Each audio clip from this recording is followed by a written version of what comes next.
Hello friends, मैं advocate Vinod Sharma अपने channel कानून और आम आदमी में आपका एक बार फिर हार्दिक स्वागत करता हूं। दोस्तों, आज की इस वीडियो में हम बात करेंगे डोमेस्टिक वायलेंस एक्ट 2005 की सेक्शन 12 के बारे में। दोस्तों, ये सेक्शन उन मैरिड महिलाओं के संबंध में है जो डोमेस्टिक वायलेंस का शिकार होती हैं। अपने मैट्रिमोनियल होम में उन पर घरेलू हिंसा की जाती है। तो दोस्तों, कैसे ये पिटीशन फाइल करनी होती है, कहाँ पर फाइल करनी होती है, इसमें क्या क्या ग्राउंड देने हैं और क्या रिलीफ मांगना है, ये सब मैं आपको इस वीडियो में बताने जा रहा हूँ। तो दोस्तों, वीडियो शुरू करने से पहले मेरी आपसे रिक्वेस्ट कि अगर आप मेरे चैनल पर नए हैं और आपने अभी तक चैनल को सब्सक्राइब नहीं किया है तो प्लीज़ मेरे चैनल को सब्सक्राइब करें, वीडियोस को लाइक करें, शेयर करें और बेल आइकॉन का बटन भी ज़रूर प्रेस करें ताकि आने वाली नोटिफिकेशन आपको उसी वक्त मिल जाए। तो दोस्तों, वीडियो शुरू करते हैं। Section 12 of domestic violence act 2005। दोस्तों, इसके तहत जो महिलाएं हैं यानी कि शादीशुदा महिलाएं हैं जो पीड़ित हैं घरेलू हिंसा की, वो अपना पिटीशन मजिस्ट्रेट के सामने डाल सकती हैं और उस पिटीशन में अपने पूरे ग्राउंड्स बताएंगी कि किस किस तरह से वो घरेलू हिंसा का शिकार हैं, कैसे उनके पति या उनके सास ससुर या अन्य रिलेटिव उनसे मार पिटाई करते हैं या उनको घरेलू हिंसा के तहत जो है उनको तकलीफ़ झेलनी पड़ती है। तो ये सब ग्राउंड आप जो है अपनी पिटीशन में डालेंगे और उसमें इसमें इस सेक्शन की महत्वपूर्ण बात यह है कि इसमें आप रिलीफ भी मांग सकते हैं, जैसे मॉनेटरी कंपनसेशन है या दूसरे बेनिफिट्स हैं जो एक मैट्रिमोनियल होम में महिलाओं को मिलने चाहिए अपना घर चलाने के लिए, बच्चों की शिक्षा दीक्षा के लिए और सब प्रकार की सुविधाओं के लिए जो कंपनसेशन है फाइनेंशियल, वो भी उसमें आप वो महिलाएं डिमांड कर सकती हैं। तो दोस्तों, मैं आपको मोटे तौर पे बताऊं कि सेक्शन 12 की पिटीशन बहुत ही कॉमन है जिसका इस्तेमाल जो मैरिड वुमन है वो करती हैं और इसमें आप अपने पति को, सास ससुर को, ननद को या अन्य परिवार के जितने भी व्यक्ति हैं जिनसे आपको दिक्कत है, आप उनको इसमें रेस्पोंडेंट बना सकती हैं, उनको पार्टी बना सकती हैं और अपने जो जितने भी डिटेल्स हैं, शादी कब हुई थी,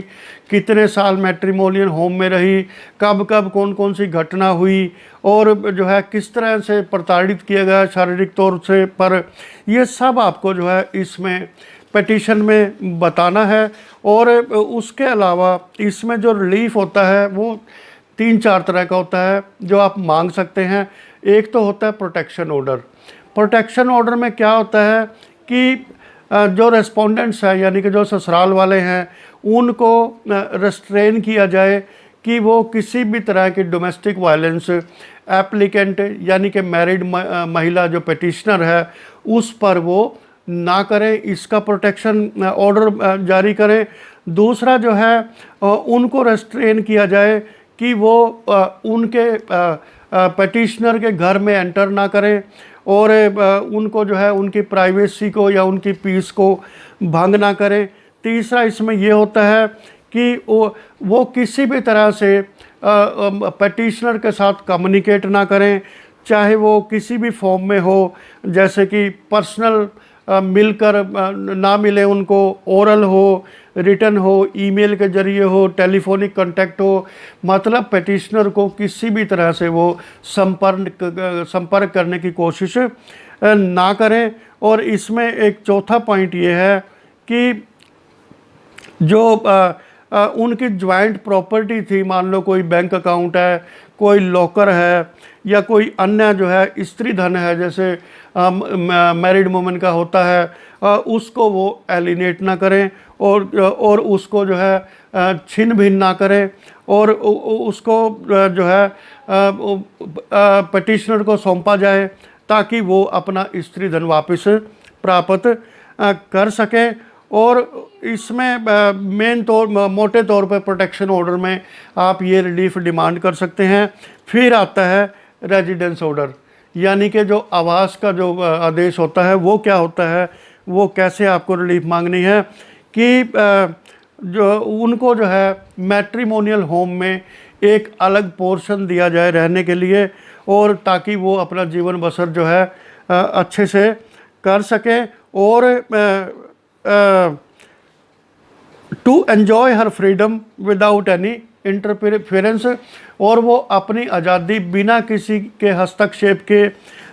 उसको जो है आनंद ले सकें, और रेस्पोंडेंट को ये डायरेक्शन दी जाए कि वो उनके रेजिडेंस में इंटरफियर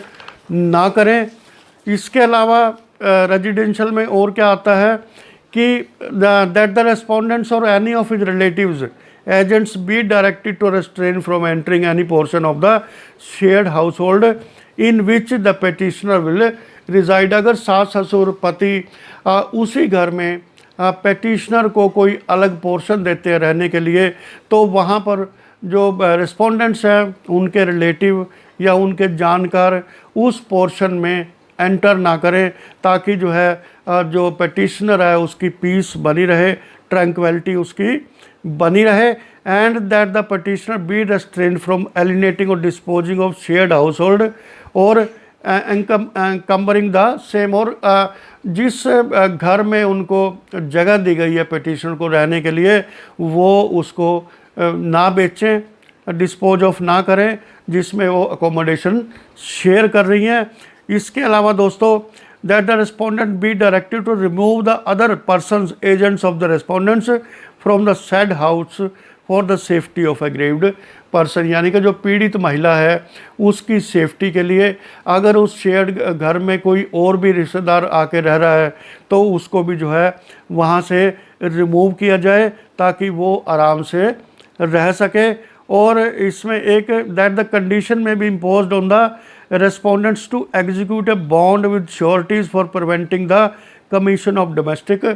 वायलेंस। और भविष्य में वो महिला के साथ कोई डोमेस्टिक वायलेंस ना हो उसके लिए वो बॉन्ड भरें, एग्जीक्यूट करें श्योरिटीज़ के साथ, ताकि फिर जो डोमेस्टिक वायलेंस जैसी घटना उनके साथ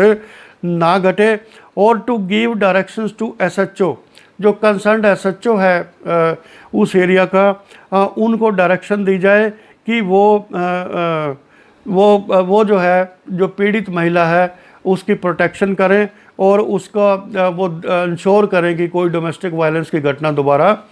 ना हो। And to direct the respondents to return to the possession of the petitioner her stridhan. और जो स्त्री धन जैसे जो है जब शादी होती है तो सास ससुर आम तौर पर जो है जो स्त्री धन होता है जिसमें जेवर वगैरह होते हैं वो अपने पास रख लेते हैं और ताकि उनकी जो है सेफ्टी रहे। लेकिन अगर डोमेस्टिक वायलेंस की बात आती है तो जो स्त्री धन सास ससुर के पास है या किसी परिवार के अन्य व्यक्ति के पास है वो वापस जो है पेटिशनर को दिया जाए, यानी कि जो एग्रीव्ड एप्लीकेंट है उसको दिया जाए। तो दोस्तों ये रेजिडेंशियल बात होगी, प्रोटेक्शन की बात होगी। अब इसमें एक मेजर चीज़ है कि